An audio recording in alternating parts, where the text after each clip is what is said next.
안녕하세요. 반갑습니다. 라테입니다. 오늘은 두 번째 책 출애굽기를 알아보려고 하는데요. 이 출애굽기 역시 창세기의 연장선상에 있습니다. 창세기에서 하나님께서 아브라함을 통해서 열방에게 복을 주시겠다라고 그렇게 이야기를 하셨는데요. 창세기의 마지막 부분에서 아브라함의 손자 야곱이 70명의 대가족을 이끌고 이집트로 이제 가게 됩니다. 그의 11번째 아들 요셉이 이제 이집트에서 파라오 다음 직책에 해당하는 굉장히 높은 지위에 오르게 되고, 요셉은 기근으로 위협 속에 있었던 온 가족들을 구하게 되는 그런 이야기가 창세기에 펼쳐졌습니다. 이집트의 왕인 파라오는 신임하던 요셉의 가족들에게 안전한 피난처인 이집트로 와서 살도록 그렇게 제안을 했는데요. 결국 야곱이 이집트에서 살다가 죽게 되고 요셉과 다른 형제들도 전부 거기에 묻히게 됩니다. 그리고 400년이 이제 지난 시점에서 400년이 흐른 뒤에 이제 출애굽기가 시작되는데요. 출애굽기는 그 이름 자체에서 보는 것처럼 전반부에는 이집트에서 일어난 사건이고, 또 후반부의 내용은 시내산 위에서 일어났던 내용들입니다. 일단은 이번에도 내용이 조금 길기 때문에 출애굽기 전반부만 이야기를 하도록 하겠습니다. 400년이 지난 이후에 이스라엘은 생육하고 번성해서 온 땅에 가득하게 됩니다. 출애굽기 1장 7절에 나오는 이 내용은 창세기 1장 28절에 에덴 동산의 축복을 다시 한번 반복하는 그런 내용이기도 한데요. 그리고 이 구절 자체가 우리에게 중요한 성경의 사건을 떠올리게 만듭니다. 인류는 죄와 반역 때문에 하나님께로부터 복을 상실을 했습니다. 그런데 하나님은 아브라함의 가족들을 선택하시고 그들을 통해서 온 세상에 하나님의 복을 다시 재현하려고 하시는 것이었는데요. 근데 다만 문제가 있었습니다. 400년이 지난 지금 파라오 왕은 이스라엘을 전혀 복으로 여기지 않았다는 사실인데요. 그래서 날이 가면 갈수록 늘어나는 그 이민자 이스라엘 자손들을 향해서 자기 권력을 위협하는 세력으로 생각하기에 이르게 됩니다. 즉 파라오가 하나님의 복의 근원된 이스라엘 민족을 멸망시킬 계획을 세웠다는 건데요. 근데 이 부분도 창세기 1장에서 4장까지의 내용과 오버랩되는 부분이 있습니다. 하나님의 복을 포기하고 하나님에 대해 반역한 인류처럼 파라오는 복의 근원된 가족들, 그러니까 그들을 억압하려고 하는 것이죠. 그러니까 복을 복으로 여기지 않고 자기 마음대로 그것을 판단하는 자리에 서게 됩니다. 그렇게 파라오는 이스라엘 민족을 노예로 삼아서 학대를 하고 또 노동의 강도를 훨씬 더 높이면서 그들의 생활을 괴롭게 만듭니다. 그리고 히브리 남자아이가 태어나면 그 아이를 나일강에 던져서 죽이라고 명령을 내리는데요. 파라오는 성경 안에서 가장 최악의 인물 중에 한 명인데, 파라오의 제국은 하나님께 대항하며 반역하는 인류 그 자체의 전형적인 모델로 여기에서 그려지게 됩니다. 창세기에 아담이 그랬던 것처럼 파라오 역시도 자기의 권한과 선택에 따라서 선과 악의 내용을 스스로 재정의하는 것이죠. 그리고 그 내용이 무고한 아이들을 살해하는 명령으로 드러나게 됩니다. 그러니까 그가 생각하기에는 자기의 권력을 위해서 그런 아이들을 얼마든지 죽여도 좋다고 그렇게 판단을 했던 것입니다. 그게 옳은 선택이었던 거죠. 창세기 안에서는 바벨탑을 최악으로 묘사를 했었는데, 이제 출애굽기 안에서는 이집트가 가장 최악의 장소로 묘사되기 시작합니다. 바벨과 오버랩된 이집트 안에서 이제 이스라엘 백성들을 울부짖고 또 하나님은 그 안에서 응답을 하시는데요. 일단 출애굽기 안에서 하나님은 파라오 왕의 악함을 바꾸어서 사용하게 되는 것을 보게 됩니다. 남자아이를 낳은 이스라엘 엄마가 갈대 상자에다가 아이를 넣어서 나일강에 그 갈대 사이에 두게 되는데요. 그 아이는 안전하게 파라오의 가족 품으로 들어가는 일이 벌어집니다. 굉장한 아이러니가 벌어지는데요. 파라오의 공주가 그 아이를 양자로 삼기 위해서 데려갔기 때문입니다. 이 아이가 바로 모세이고요.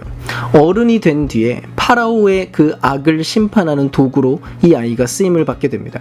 그래서 유명한 이야기인 떨기나무 불꽃 아래에서 하나님이 모세에게 나타나시는데요. 여기서 아무튼 바로 그 장소에서 하나님은 모세에게 파라오한테 이제 가서 이스라엘 자손을 애굽에서부터 건져내라 이렇게 명령을 하십니다.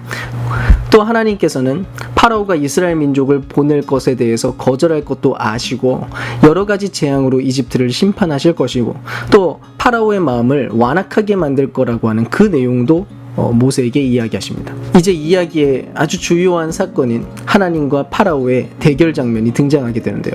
그게 5장부터 15장까지 펼쳐지게 됩니다.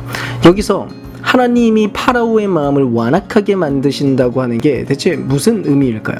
자, 이 부분이 여기 이 본문을 읽어나가는데 아주 중요한 포인트가 됩니다. 모세와 파라오의 첫 만남에서 파라오의 마음은 이미 완악해져 있습니다. 모세가 이스라엘 백성들을 이제 보내달라고 그렇게 요청을 하니까 여호와가 대체 누구냐고 비웃더니 이스라엘을 훨씬 더 괴롭히는 장면이 나타나게 됩니다. 그래서 하나님이 처음 5가지 재앙을 차례차례 보내시죠. 피, 개구리, 이, 파리, 악질, 재앙. 이 5가지 재앙을 먼저 보내는데 이 모든 것들은 이집트의 신들을 상징하는 그런 내용들이었습니다. 즉 이것 자체가 하나님이 이집트의 신들을 제압하고 심판하신다고 하는 그런 표현들로서 재앙이 이루어지게 되는데요. 그리고 그럴 때마다 모세는 매번 가가지고 파라오에게 이스라엘 백성들을 이제 보내달라고 요청을 합니다. 근데 성경은 각 재앙이 끝날 때마다 오히려 파라오의 마음이 더 완악해졌다라고 그렇게 이야기를 하는데요. 그렇게 파라오는 자기 뜻대로 계속해서 행동을 하면서 기어이 다음 5가지 재앙이 임하도록 그렇게 허용하게 됩니다. 그래서 독종, 우박, 메뚜기, 흑암, 장자의 재앙이 이르기까지 연속적으로 계속해서 재앙이 일어나게 되는데요. 그리고 여기에서 하나님이 대체 왜 파라오의 마음을 완악하게 만드셨는지에 대한 내용이 기록되게 됩니다. 출애굽기 10장 1절부터 2절까지의 내용인데요. 여호와께서 모세에게 이르되 바로에게로 들어가라. 내가 그의 마음과 그의 신하들의 마음을 완강하게 함은 나의 표징을 그들 중에 보이기 위함이며 내게 내가 애굽에서 행한 일들 곧 내가 그들 가운데서 행한 표징을 내 아들과 내 자손의 귀에 전하기 위함이라. 너희는 내가 여호와인 줄을 알리라. 이 이야기의 핵심은 하나님께서 파라오가 하나님의 뜻에 대해서 거부할 것을 알고는 있지만 그럼에도 불구하고 옳은 일을 할 기회를 그에게 계속해서 준다는 것입니다. 하나님은 늘 기회를 주십니다. 근데 마침내 파라오의 악함은 돌이킬 수 없는 지점에 결국 이르게 되는데요. 나중에 보면 그의 신하들이 계속해서 파라오에게 요청을 해요. 항복하라고. 이제는 안 되겠다고 이렇게 조언을 합니다. 더 이상 안 됩니다. 근데 파라오가 제정신이 아니에요. 어쨌든 이 부분에서 파라오는 악일 뿐만 아니라 악의 결정체가 된 것 같은 그런 모양을 여기서 보여주게 됩니다. 이제 하나님은 어떻게 과연 이 악을 상대하시는가, 여기에 대해서 우리가 확인을 해야 되는 것입니다. 결국 하나님은 이 파라오의 악함을 사용해서 하나님의 구속 역사를 이루어 가십니다. 하나님은 끝까지 옳은 선택을 하지 않고 하나님을 거역한 이 파라오를 자멸하게 만드시고요. 하나님의 백성을 구하십니다. 근데 마지막 재앙이었던 6월절 밤, 하나님께서 모든 상황을 뒤집어 엎으시는 것을 이제 우리가 보게 됩니다. 이 재앙은 이야기의 초반에 파라오가 이스라엘의 남자아이들, 즉 그 아들들을 죽인 것과 똑같이 하나님께서 이집트의 첫 아들들을 죽이시는 그런 내용으로 마무리되게 됩니다. 다만 하나님은 파라오와 똑같이 행동하지 않으십니다. 그러니까 파라오와 한 일에 대해서 분명히 갚으시지만 그와 똑같은 방식이 아니었습니다. 왜냐하면 하나님께서는 어린 양의 피를 통해서 이 재앙에 대해서 피할 길을 열어주셨기 때문인데요. 이거는 단지 이스라엘 민족에게만 해당되는 게 절대로 아니었고 이집트에 있는 모두에게 적용되는 대단한 솔루션이었습니다. 그리고 여기서 출애굽기 스토리가 잠깐 중단이 되고 이스라엘의 중요한 절기인 6월절에 대해서 자세하게 소개를 해주는데요. 이스라엘이 이집트를 떠나기 전날 밤 흠없는 어린 양을 잡고 그 피를 집 좌우 문설주와 임방에 바르게 됩니다. 그러면 마지막 재앙이 온 이집트를 덮을 때 어린 양의 피가 발려져 있는 집은 지나가게 되고 그 집안의 아들들은 살게 되는 일이 벌어집니다. 그래서 그것을 6월절이라고 부르고 영어로는 패스오버라고 합니다. 이 6월절은 하나님께서 인간의 악을 심판하시는 동시에 자비를 베푸신 것을 기념하는 바로 그런 내용입니다. 그리고 앞으로 1년에 한 번씩은 이스라엘 민족이 이 밤에 대해서 계속해서 기억하면서 기념해야 된다고 그렇게 명령하시죠. 아무튼 파라오는 자기의 고집과 신념과 또 하나님의 선포에 대한 반항으로 인해서 자기의 아들, 세자를 잃게 됩니다. 결국 이스라엘 민족을 이집트에서 나가라고 명령을 하게 되는데요. 그렇게 이스라엘 노예들은 드디어 이집트를 탈출하게 됩니다. 근데 얼마 지나지 않아서 파라오가 다시 마음을 바꾸게 됩니다. 그래서 군대를 이끌고 다시 그들을 사로잡으려고 뛰어오게 되죠.